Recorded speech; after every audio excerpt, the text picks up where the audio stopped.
Ok, vamos a arrancar con el seminario 6. Este seminario habla un poco de la dinámica del citoesqueleto y entender cómo el citoesqueleto permite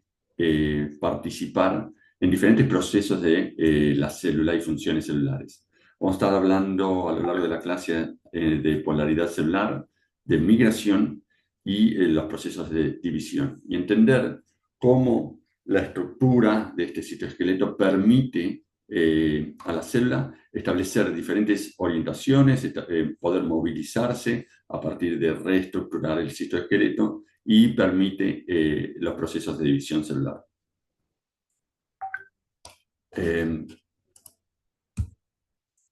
La orientación o el enfoque que vamos a estar tratando de darle a esta clase está asociado con comprender cómo funcionan las células. La biología celular es lo que trata de hacer. Sin embargo, lo vamos a ver desde un aspecto de genética molecular, intentando entender los mecanismos por los cuales la célula funciona de esa manera. Para eso, tenemos que entender que desde la información genética, desde el ADN, las células pueden dirigir la información para poder generar diferentes proteínas, expresar diferentes moléculas de diferente manera y regular estos procesos que son esenciales, como les mencionaba.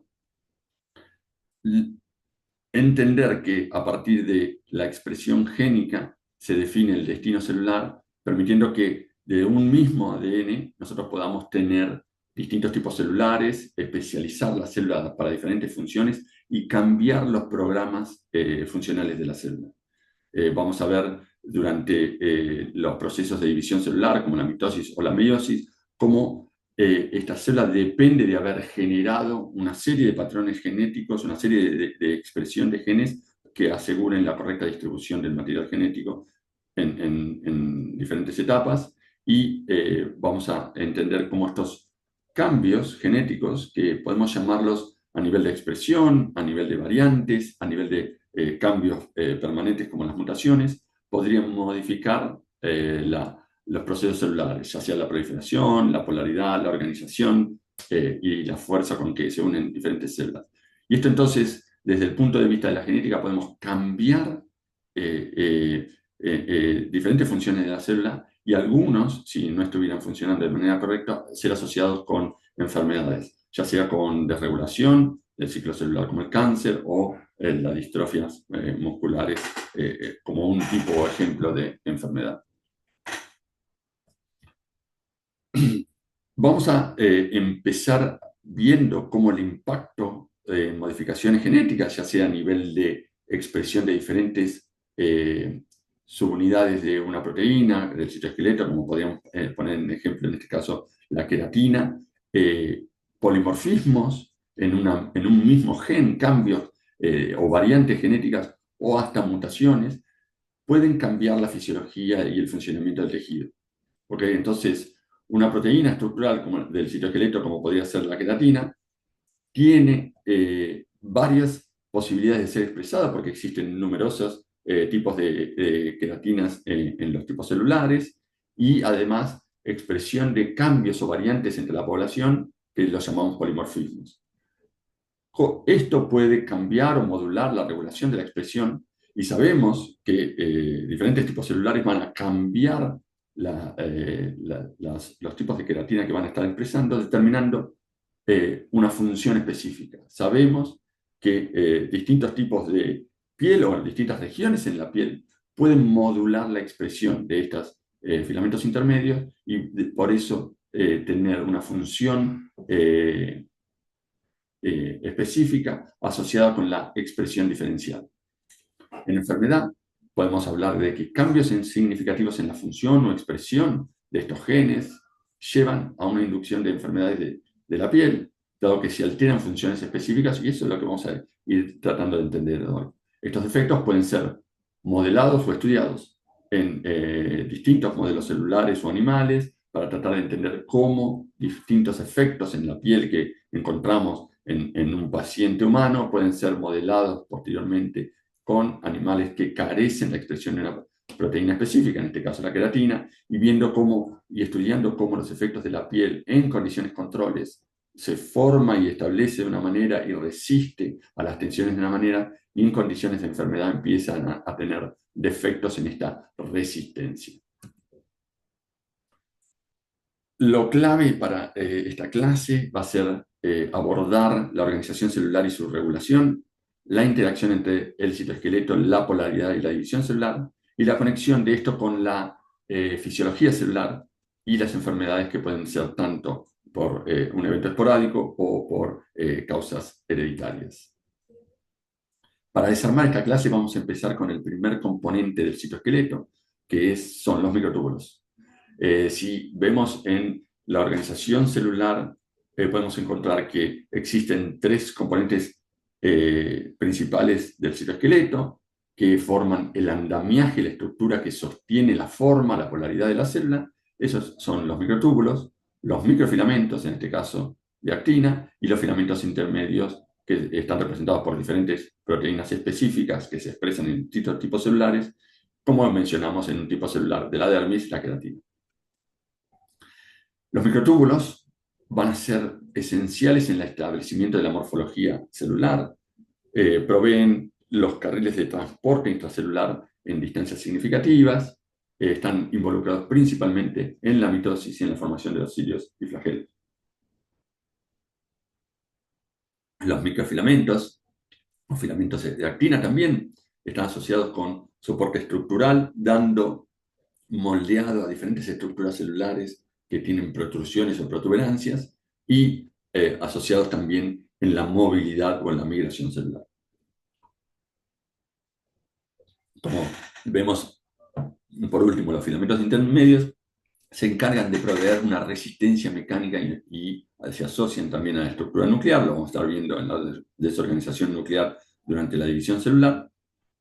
y son específicos para distintos tipos celulares. Acá tenemos el ejemplo de cómo se organizan a través de un centro de organización los microtúbulos, protruyendo sus filamentos hacia las membranas plasmáticas, las diferentes estructuras de los filamentos intermedios que se asocian a uniones celulares y dan resistencia, y cómo podemos encontrar los microfilamentos o los filamentos de actina por debajo del córtex o en estructuras especializadas y asociadas también con fibras de estrés y movilidad. Si empezamos por los microtúbulos, sabemos que se organizan a partir de un centro nucleador compuesto de gamatubulina, que son los centríolos, y a partir de él protruyen filamentos organizados con los extremos positivos hacia el exterior y los extremos negativos asociados al centro organizador. Existen diferentes tipos de proteínas que se asocian a los microtúbulos, ¿okay? Que pueden estar asociados con distintas funciones. Por ejemplo, proteínas sombrero de los extremos polimerizantes de microtúbulos ayudan a mantener la estabilidad de estos microtúbulos sobre los filamentos que crecen en el lado positivo. Tenemos proteínas que pueden asociarse con la polimerización y despolimerización de estos microtúbulos, siendo algunos favoreciendo la extensión de los microtúbulos por el lado positivo y otros favoreciendo la depolimerización o la catástrofe de estos microtúbulos, que lo vamos a ver durante el proceso de división celular. Existen proteínas que pueden cortar los microtúbulos, que establecen uniones con los microtúbulos para hacerlos más estables, o generar espaciamiento que es necesario para generar bundles o haces de microtúbulos bien juntos o haces de microtúbulos más separados. Les mencionaba que existe en el mecanismo de polimerización de los microtúbulos un lado positivo que tiene una alta tasa de recambio y un lado negativo con una tasa menor de recambio, y proteínas específicas que pueden favorecer la polimerización o favorecer la catástrofe. El establecimiento de una estabilización de microtúbulos es importante para poder generar extensión de estos microtúbulos que van a empezar a dar forma y a cambiar la forma de la célula. Son muy importantes para determinar la polaridad y las estructuras de la célula, más en células que tienen que crecer grandes extensiones, como podríamos pensar células que proyectan como un axón o dendritas como las neuronas. Además, podemos entender que sobre estos carriles de microtúbulos tenemos proteínas motoras que pueden asociarse a los dímeros de alfa-beta-tubulina y caminar con estas estructuras dando pasos de 8 nanómetros, como lo podemos ver en este caso, a lo largo de los microtúbulos. Estos se llaman proteínas motoras, en el caso de la quinesina, que camina hacia el lado positivo del microtúbulo, y la dineína, que camina hacia el lado negativo del microtúbulo, generando una polaridad de transporte. La quinesina va a transportar hacia la membrana plasmática, porque la habitación de los microtúbulos polarizados se encuentra hacia la membrana plasmática, y la dineína va a transportar de nuevo hacia el centro del organizador o hacia las estructuras que rodean el núcleo, generando lo que se llama en este caso el transporte anterógrado o el transporte retrógrado. Entonces, el citoesqueleto tiene, a partir de este centro organizador, una función específica en el transporte de organelas, el posicionamiento de las estructuras de retículo y Golgi, la movilización de estructuras u organelas como los endosomas tardíos y los lisosomas, distribuyendo a lo largo de la célula por medio o por intermedio de motores moleculares que se asocian a estos microtúbulos, la distribución y la organización de tanto organelas como proteínas y vesículas. Además, vamos a estar viendo mucho este tipo celular, que es un tipo celular del epitelio, que tiene diferentes funciones, para lo cual genera una polarización específica con distribución de membrana apical y vasolateral, con funciones diferenciales. En este caso podemos ver cómo vesículas que son incorporadas del lado apical de absorción son incorporadas como vesículas endocíticas y pueden ser transportadas haciendo un movimiento trans hacia la membrana basal y presentando, incorporando desde la membrana basal hacia la membrana apical. Estos direccionamientos de transporte dependen de un montón de proteínas que son direccionadoras, como lo vamos a ver en el seminario que viene, y depende también de esta movilidad que se sustenta en la estructura de los microtúbulos, que son capaces de ser leídos por estas proteínas motoras. Pasamos ahora a los filamentos de actina, y en este caso podemos entender que dentro de los filamentos de actina podemos identificar sus funciones, que son estructuras muy dinámicas, mucho más dinámicas que la estructura de los microtúbulos, y pueden formar diferentes estructuras de haces, estructuras de geles por ramificación de estos filamentos de actina, estructuras de red importantes para la formación de diferentes protrusiones como los lamilopodios o los filopodios, principalmente estructuras de haces paralelos. Entonces, la orientación y la formación de los diferentes filamentos de actina van a permitir dar no solo una estructura interna diferente de gel o de fibra, sino más bien una estructura de la célula formando filopodios y lamilopodios, regiones de movilidad y de sensado, y además fibras de estrés que tienen haces antiparalelos que pueden movilizarse y entonces generar diferentes movimientos de tensión o de movimiento de la célula.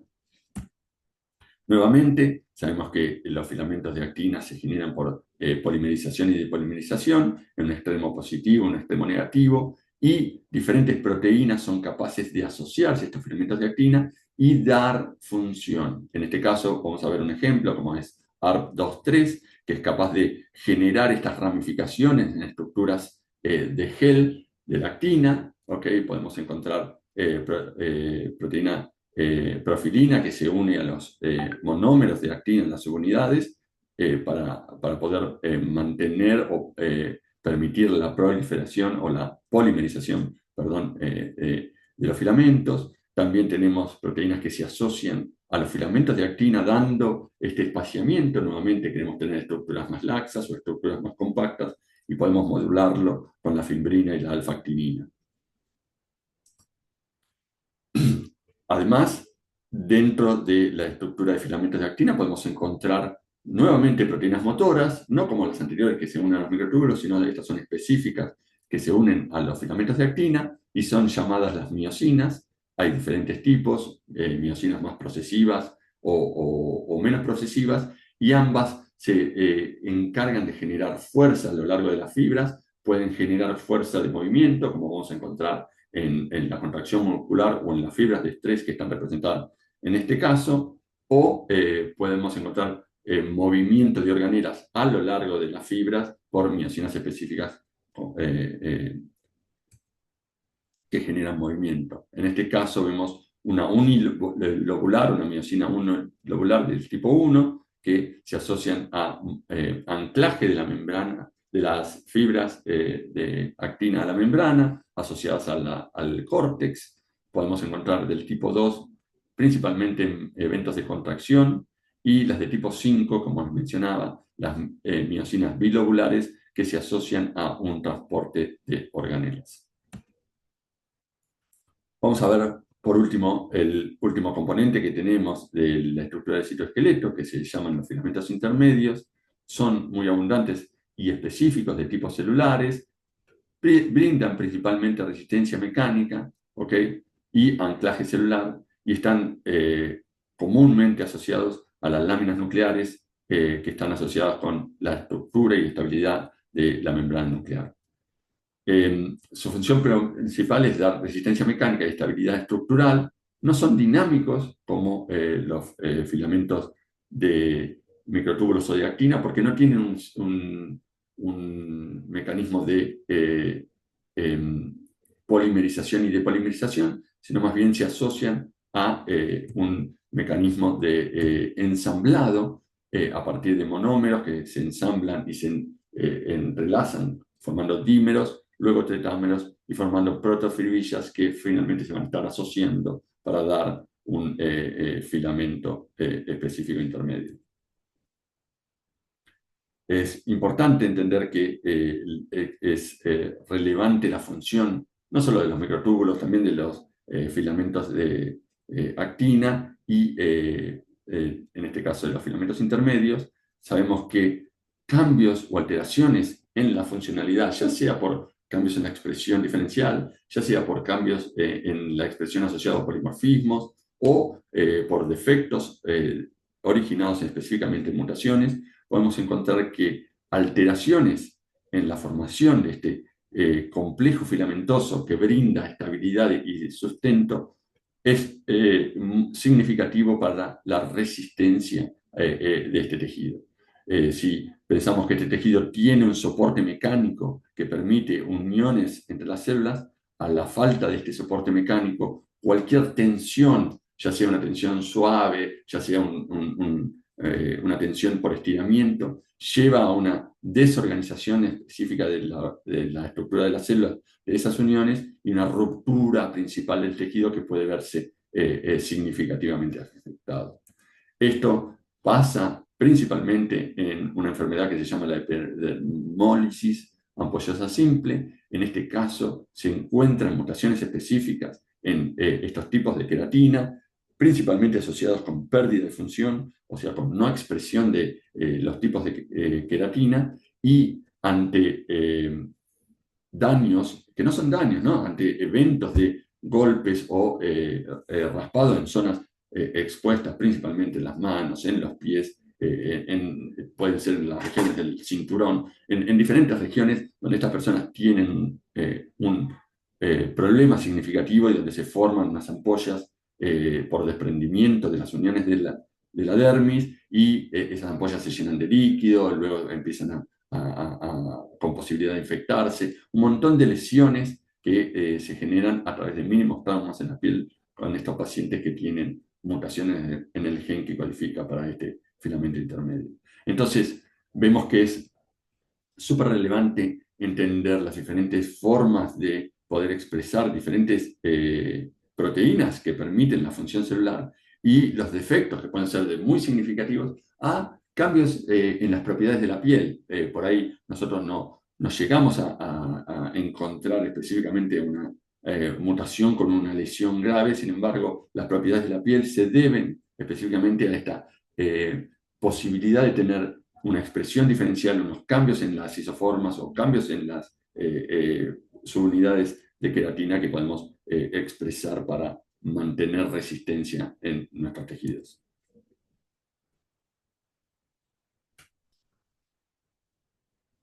Pasamos un poco, una vez que entendimos la relevancia de los componentes del citoesqueleto, pasamos ahora a una función celular que es la adquisición de polaridad. Y tenemos que entender que esta estructura del citoesqueleto es capaz de dar las claves iniciales para la adquisición de polaridad. ¿Y cómo se hace eso? Se hace ya desde el punto de vista de la división celular o desde el punto de vista del anclaje de la célula. Entonces, sabemos que existe una estructura del citoesqueleto que puede reconocer y anclarse a diferentes lugares. Las uniones principales que esta célula va a tener con su entorno, con su matriz o con su nicho, si fuera una célula madre, permiten la segregación interna de diferentes factores, de diferentes componentes que van a permitir estas uniones. Entonces, podemos ver acá que asociado a un evento de nicho, tenemos una posibilidad de regionalizar internamente diferentes componentes de la célula que van a iniciar los primeros procesos de adquisición de polaridad. Si yo tengo factores segregados dentro de mi célula, puedo empezar a construir regiones específicas, uniones específicas en diferentes lugares de la célula. Y entonces voy a poder empezar a diferenciar que podría ser lo apical de lo basal y tener funciones específicas asociadas a esta distribución. Podemos ver específicamente en este establecimiento de polaridad que no solo estructuras de la matriz extracelular, que me van a determinar cuál es la membrana basal, me va a permitir también la interacción con células, establecer distintos tipos de uniones que van a permitir generar o especializar esta membrana lateral específicamente en este tipo celular, y un entorno definido o no unión hacia otra célula o la matriz, permitir establecer una polaridad de desarrollo de microvellosidades, en este caso, que permiten funciones específicas. Entonces, el interactuar de esta célula con su entorno permite el establecimiento de diferentes estructuras. Esto se debe a que puedo segregar internamente diferentes proteínas a diferentes regiones y establecer de esa manera una regionalización, una formación y funciones específicas en distintos lugares de la célula. Podemos entonces entender que, en este caso, si miramos la membrana lateral de esta célula, en este caso una célula epitelial, podemos encontrar distintos tipos de uniones que me van a dar función, uniones estrechas para frenar el pasaje de cualquier componente desde este lado apical al lado basolateral, perdón, basal, ¿ok? Uniones específicas de adhesión, ¿okay? Que me van a permitir la resistencia. Estas uniones de adhesión principalmente pueden estar asociadas a componentes del citoesqueleto para permitir esta em, generación de resistencia. Vamos a tener uniones comunicantes que permiten a las células saber o entender un funcionamiento asociado y cómo están funcionando un tipo celular y la otra, y uniones específicas entre la membrana basal y la matriz que también van a ser de anclaje y resistencia. Entonces, podemos definir nuevamente estas uniones junction o adherentes, que están producidas principalmente entre estructuras de caderina, de proteínas de membrana plasmática, que son uniones homofílicas, en uniones oclusivas o tight junction, que se asocian a la formación o uniones bien estrechas entre claudinas y ocludinas, uniones de desmosoma, en este caso célula-célula, o hemidesmosoma, si fueran de célula a matriz, entre proteínas de desmocolina o desmogelina, y uniones comunicantes, principalmente formadas por estas proteínas conexinas, que permiten el pasaje de pequeños iones o algunas sustancias muy chiquitas, no cargadas significativamente, que pueden pasar entre una célula y generar un sistema de comunicación, ya sea por transferencia de iones eléctricas o ya sea por modulación de algunas pequeñas moléculas. Entonces, el establecimiento de la polaridad, de la orientación, de la especialización de distintos tipos de membrana, depende de poder formar un citoesqueleto que me permite ahora este citoesqueleto comunicarme o generar estructuras específicas, ya sea de uniones, ya sea de estructuras de absorción como las microvellosidades, o ya sea de uniones con la matriz extracelular en la región basal. Además, existen células que pueden, en un entorno definido, en algunas condiciones definidas, extravasarse a través de los epitelios o movilizarse a través de la matriz extracelular. Y entonces empezamos a hablar de la migración celular. Y para eso necesitamos también de este componente del citoesqueleto y principalmente de una remodelación de las estructuras del citoesqueleto. A veces pensamos el citoesqueleto como este andamiaje, este esqueleto que es fijo y duro ante diferentes señales o ante diferentes modulaciones en la expresión, podemos cambiar la dinámica de este citoesqueleto, cambiar la dinámica y la estructura de este citoesqueleto, y vamos a ver ejemplos. Uno de los ejemplos que vamos a estar viendo ahora es cómo un neutrófilo puede salir del torrente sanguíneo y migrar ante una señal que está asociada con un proceso inflamatorio. Para eso tenemos que entender que los diferentes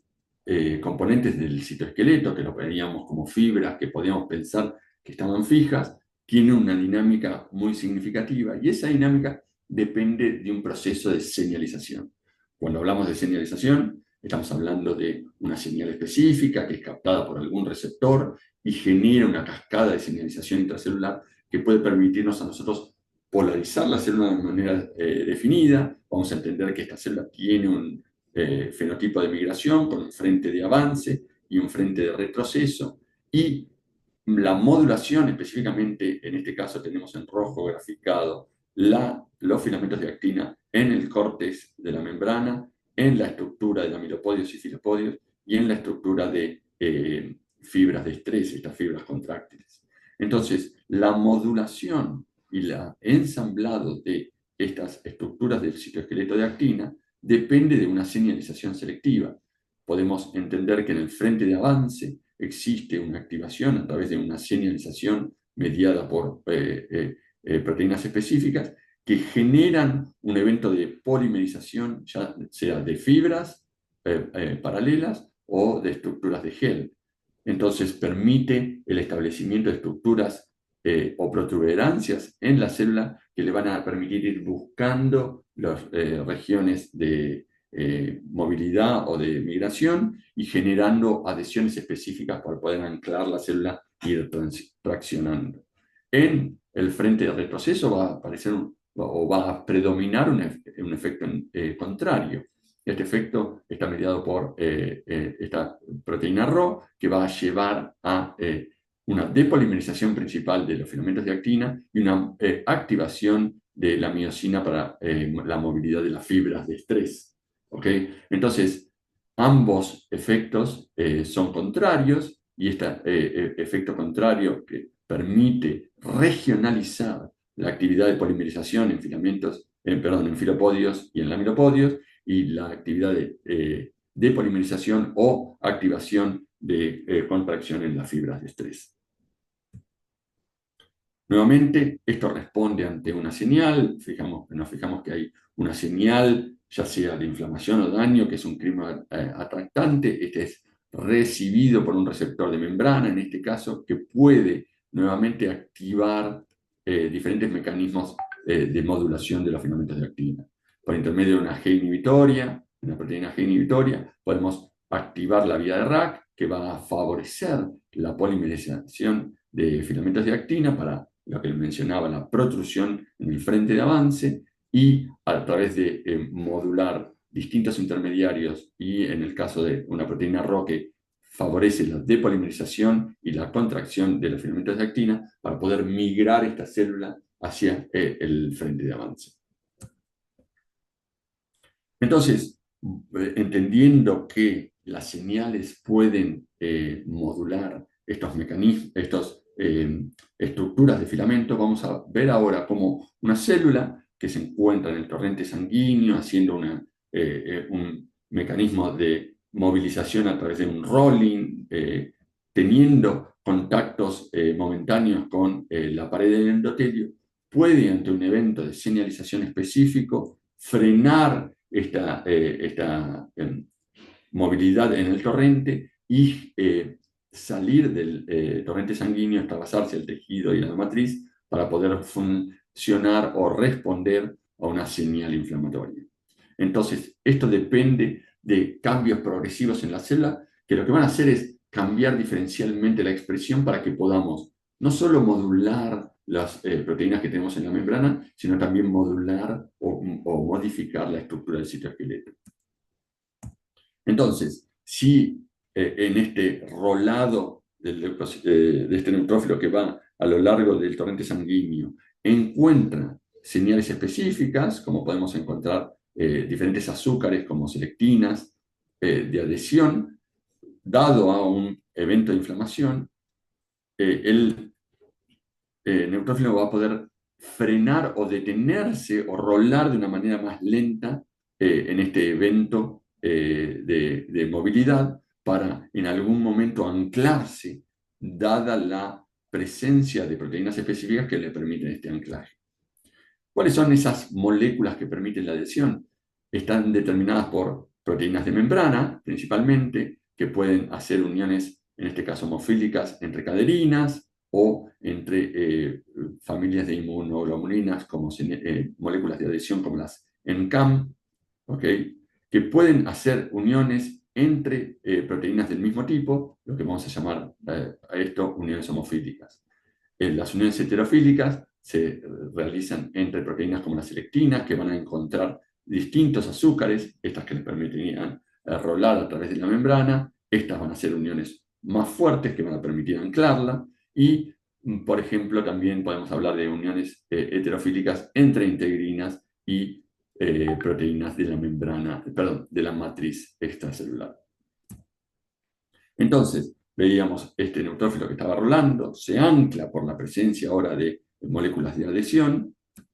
y estas moléculas de adhesión van a activar, o el anclaje lo que va a terminar es fortalecer la unión célula, en este caso célula del neutrófilo con la endotelial, para anclarla y frenarla en el torrente sanguíneo. Para eso necesitamos la activación específica de estas integrinas, y esa activación específica se debe a una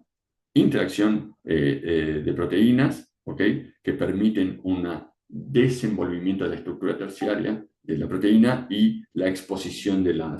posibilidad de uniones de estas proteínas con otras. Una vez que se fortalece y se produce una adhesión firme, ahora mediada por las integrinas, ¿okay? Estas integrinas ahora lo que van a hacer es señalizar dentro de la célula una cascada de modificación de la estructura del citoesqueleto, permitiendo ahora modular principalmente, como les mencionaba antes, la estructura del citoesqueleto de actina, para empezar a generar pequeñas estructuras que vayan a protruir entre medio de las células epiteliales para poder generar el primer proceso de extravasación, salir del torrente sanguíneo y internalizarse en la matriz extracelular por debajo del endotelio. Entonces, esta estructura inicialmente de actina va a tener que generar estas fuerzas de búsqueda y de frente de avance y de migración. Sin embargo, tenemos que entender que la estructura del citoesqueleto tiene que ser toda modulada, porque la célula tiene que cambiar toda su forma. Posteriormente también se modularán los filamentos de microtúbulos. Una vez en la matriz, hablamos que o mencionamos que esta célula va a responder a un quimioatractante. Ese quimioatractante va a definir un frente de avance asociado con la expresión diferencial de receptores que van a sensar la concentración de este quimioatractante y empezar a modular o cambiar la estructura del citoesqueleto. Para ello, la célula va a ir sensando y generando, como podemos ver acá, nuevos sitios de unión, uniones focales, principalmente entre proteínas integrinas y la matriz, asociados a los filamentos de actina, y desenrollando o desestabilizando uniones focales en el frente de retroceso.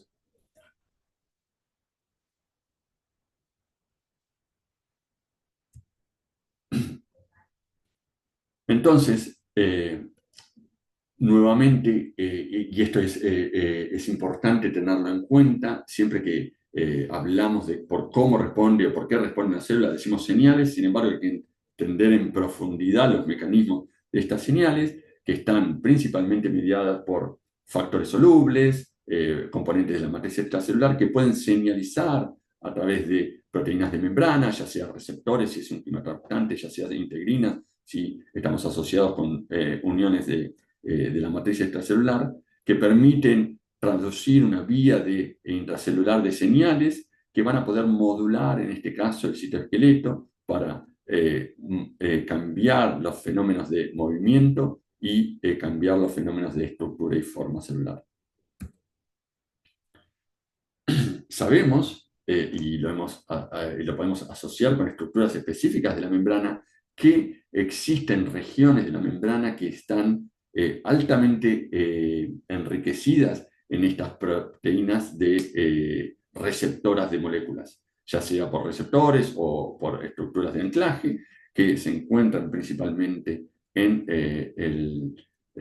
estas estructuras especializadas de la membrana, que las vamos a llamar las balsas lipídicas. Estas balsas lipídicas tienen, además de una concentración de proteína, una concentración de fosfolípidos definida, que las hace más rígidas por tener fosfolípidos saturados, por tener presencia de colesterol, esfingolípidos. Y los diferentes tipos de balsas lipídicas están asociadas con la presencia de distintos tipos de receptores que pueden señalizar a partir de ellas.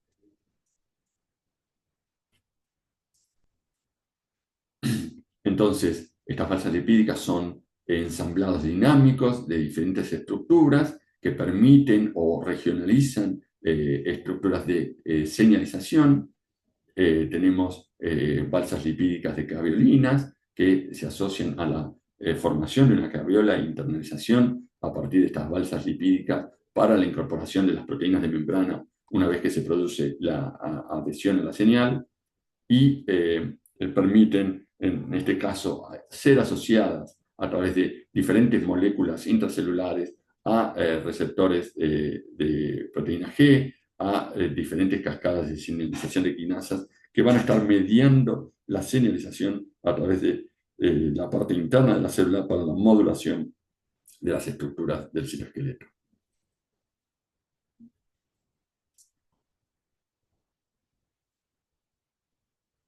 Entonces mencionamos,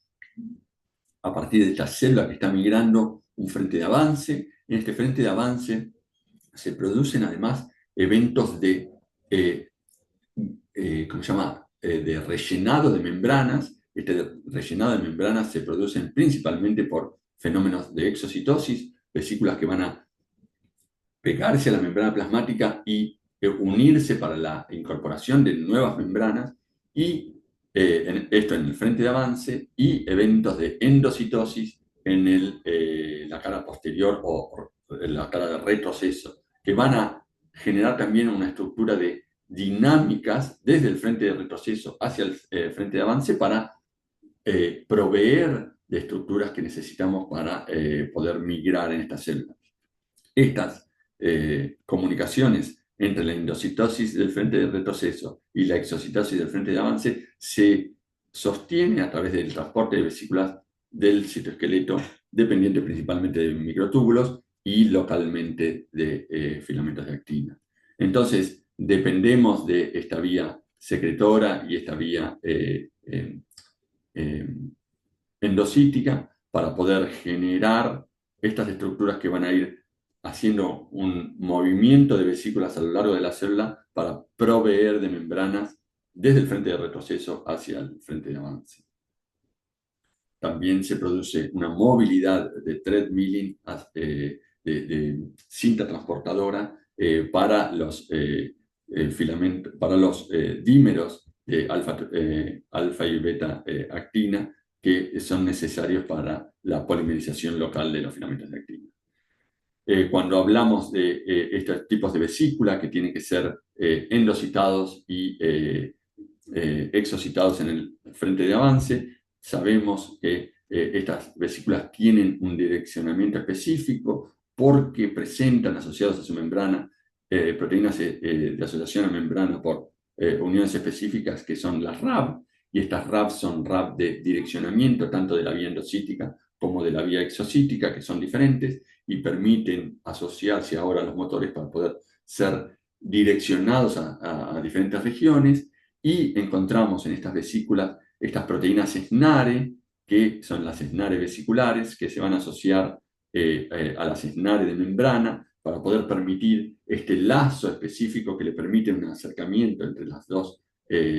membranas, tanto vesicular como plasmática, y favorecer la unión de estas membranas para poder incorporar en la exocitosis, en el frente de avance, las nuevas membranas.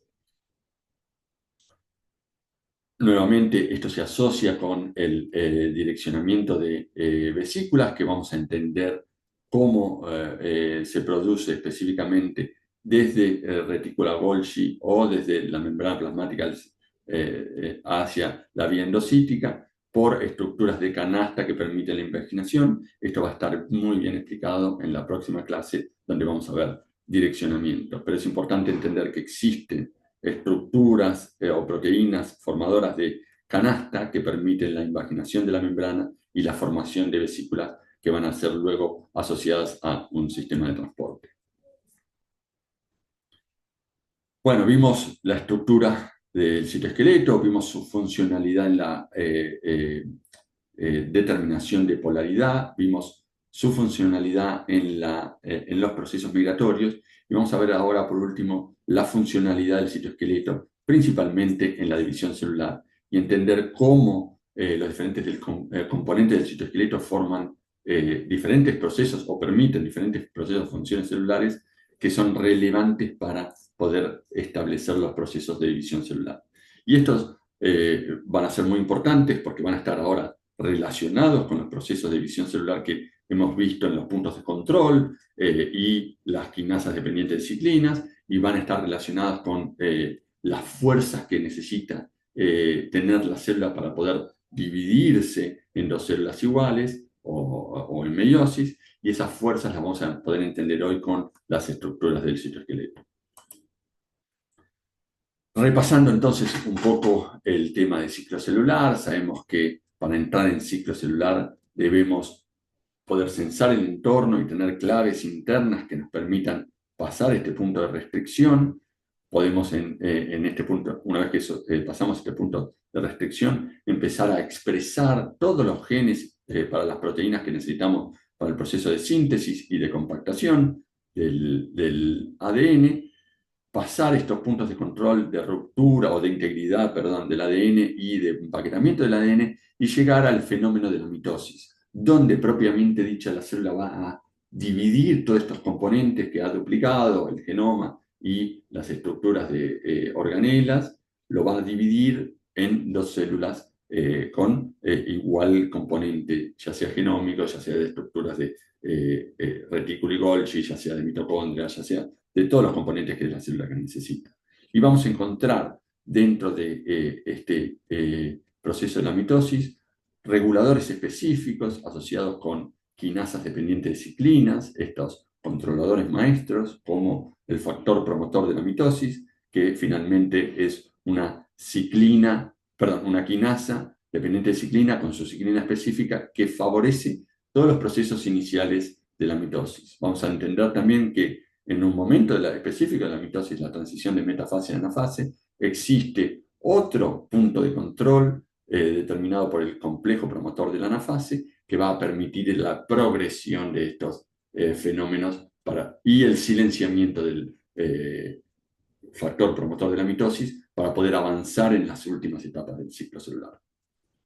Entonces, si nos concentramos en la mitosis, tenemos que entender que hay una reorganización significativa de la estructura del citoesqueleto. Vamos a entenderla hoy que en la profase es donde va a iniciarse la duplicación de los centríolos. Estos centríolos van a separarse inicialmente y duplicarse para poder organizar y establecer la estructura del citoesqueleto, en este caso, de los usos mitóticos, ¿no? Entonces, entender la formación de estos usos mitóticos y cómo generan fuerzas selectivas para poder separar estos cromosomas a los diferentes polos.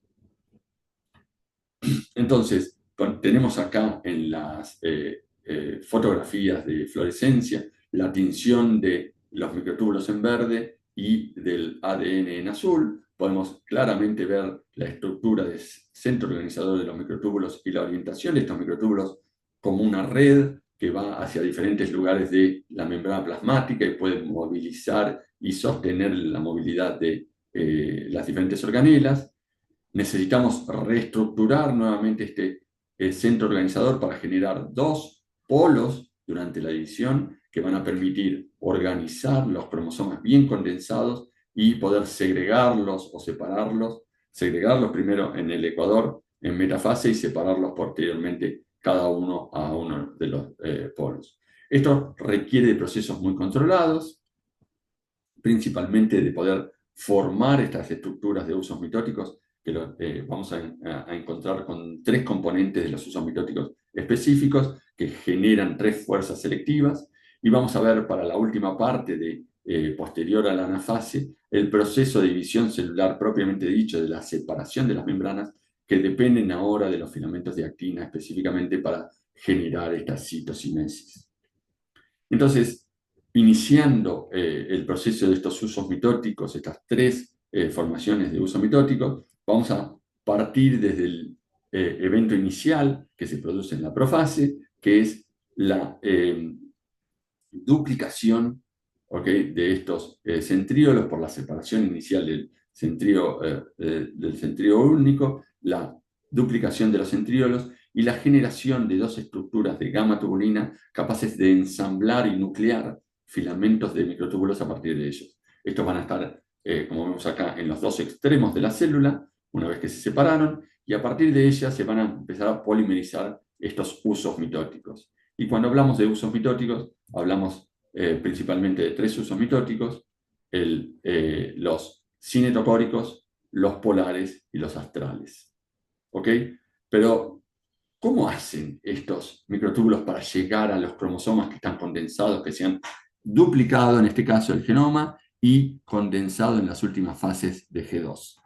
Necesitan para ello, para poder llegar a estos cromosomas, primero desorganizar, o se necesita desorganizar la estructura de membrana nuclear para que los microtúbulos que están en el citoplasma puedan entrar y ahora interactuar con los cromosomas.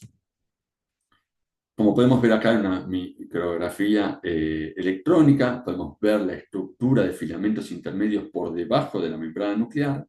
y esto genera un sostén para la membrana nuclear. En el proceso de poder desarmar controladamente este núcleo para que los microtúbulos puedan encontrar los cromosomas, necesitamos un evento de desorganización controlada de estos filamentos de láminas nucleares, y eso se debe a que estas láminas nucleares pueden ser fosforiladas. ¿Quién va a fosforilar estas láminas nucleares? Casualmente, una quinasa dependiente de ciclinas, que es el factor promotor de la mitosis, que cuando se activa en momentos iniciales de la mitosis, puede fosforilar las láminas nucleares, permitiendo la desorganización estructurada de la envoltura nuclear y el desarmado controlado de las membranas nucleares, que van a estar ahí esperando para poder reorganizarse posteriormente, pero permitiendo ahora esta desorganización que los usos mitóticos puedan llegar a los cromosomas. Una vez que el núcleo está, la membrana nuclear está desorganizada, estos filamentos con extremo positivo pueden llegar a asociarse con las estructuras del DNA centromérico y estructuras del cinetocore y unirse de manera fuerte a estas estructuras para poder reaccionar por polimerización y depolimerización los cromosomas e ir llevándolos a un nivel de organización. Estas fuerzas de polimerización y depolimerización lo que van a hacer es en la metafase orientar estos microtúbulos en el ecuador. Esto se debe a que eventos de polimerización de los extremos positivos o depolimerización de los extremos positivos asociados a proteínas que hemos mencionado inicialmente que pueden reconocer a los microtúbulos, en este caso diferentes quinesinas, la quinesina 13 favoreciendo la depolimerización y la quinesina 7 favoreciendo la polimerización. Entonces estos eventos de fuerzas pueden controlar y posicionar en el ecuador los microtúbulos para su correcta separación, los cromosomas para su correcta separación. Entonces, primero se genera la unión de microtúbulos de citocoro y después la modificación de los microtúbulos para poder regular los cromosomas y posicionarlos en el ecuador. Entonces sabemos que entre la metafase y la anafase, donde todos los cromosomas están orientados en el ecuador, debe haber una activación específica del el complejo promotor de la anafase para permitir pasar de metafase a anafase. Este complejo promotor de la anafase, el APC, es un complejo que se activa por fosforilación. Nuevamente, ¿quién va a fosforilar este complejo? El factor promotor de la mitosis, la ciclina, la quinasa dependiente de ciclina con su ciclina B, que cuando fosforila APC, APC se activa y APC, este complejo promotor de la anafase, actúa como ubiquitin ligasa. Cuando está activado, es capaz ahora de funcionar como una ubiquitin ligasa y va a permitir dos fenómenos específicos. Uno es permitir la separación de los cromosomas y otro es inhibir al complejo o al factor promotor de la mitosis para que éste deje su acción de quinasa y pueda permitir, después de que se separaron los cromosomas, la reorganización y el establecimiento de las estructuras de organelas en la célula. Entonces, ¿cómo lo hace? APC activado es capaz de reconocer a la ciclina y ubiquitinarla para que esta ciclina sea reconocida por el protosoma y degradada por el sistema ubiquitina-protosoma, inactivando de esta manera a la quinasa dependiente de ciclina y permitiendo la progresión de la anafase a la telofase y a G1 o interfase. Entonces, ¿cómo hace además APC para permitir la separación de los cromosomas? Con su actividad ubiquitin ligasa, lo que hace es degrada específicamente a la securina, liberando ahora la separasa que estaba bloqueada por la securina, y la separasa va a cortar las coesinas que unen a estas cromátides hermanas, permitiendo la migración de estas cromátides hermanas hacia cada uno de los polos.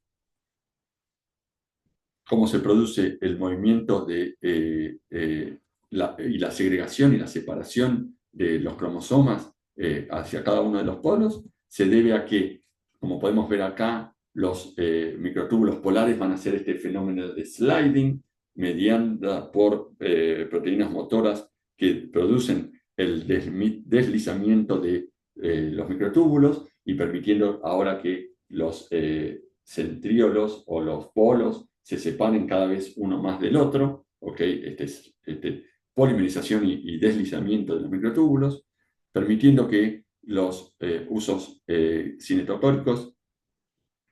mitóticos cinetocóricos, que están unidos a los cromosomas que se acaban de separar porque APC ha permitido la ruptura de las coesinas, que por depolimerización de la estructura de los microtúbulos mediados por esta kinesina 13 sean trasladados hacia los polos,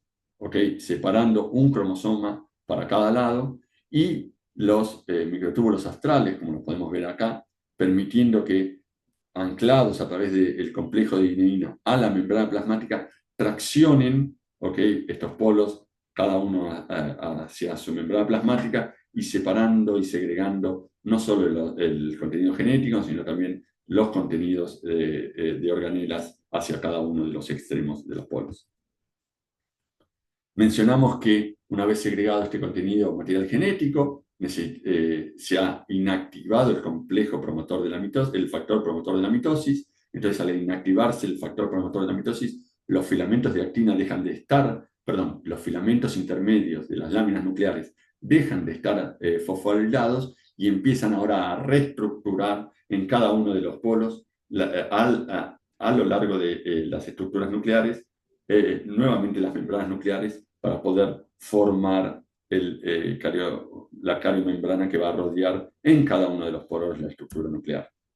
Y por último, tenemos el último componente, vimos los filamentos intermedios en las láminas nucleares, vimos las estructuras del citoesqueleto generando estas fuerzas de separación. Vamos a ver ahora, por último, la estructura de filamentos de actina, que son capaces de formar en el evento de citocinesis, de separación finalmente de las membranas, una estructura de lazo que contrae, una estructura contráctil, que va haciendo esta estructura de contracción dado que existen filamentos de actina antiparalelos y estructuras de miosina 2, motores moleculares que pueden permitir la contracción de estos filamentos, como los podemos ver en esta estructura de acá. Podemos ver acá los filamentos de actina y cómo los filamentos de miosina, perdón, las proteínas motoras de miosina se asocian a estos filamentos, permitiendo la separación, la constricción, para poder separar finalmente las dos membranas de las células nacientes. Bueno, hemos llegado a la final de este seminario. Hemos visto la función del citoesqueleto, tanto en células de interfase que tienen que adquirir polaridad, que pueden migrar y cumplir diferentes funciones, y durante la división celular, y entendiendo cómo generan diferentes fuerzas, diferentes estructuras, diferentes estructuras de resistencia, de unión, de diferentes mecanismos que permiten a la célula poder cumplir su función. Hemos entendido esto desde el punto de vista de la genética. La célula posee un patrón de expresión que permite tener una función. Permite además modular esa función dado cambios diferenciales por señales externas, por modificaciones internas, también por modulación de la expresión de diferentes isoformas o polimorfismos presentes en la célula que permiten dar una variedad de respuestas que van a tener o permitir diferentes funcionalidades a lo largo de la vida de la célula. Nos vemos en el próximo seminario, seminario 7, donde vamos a hablar de direccionamiento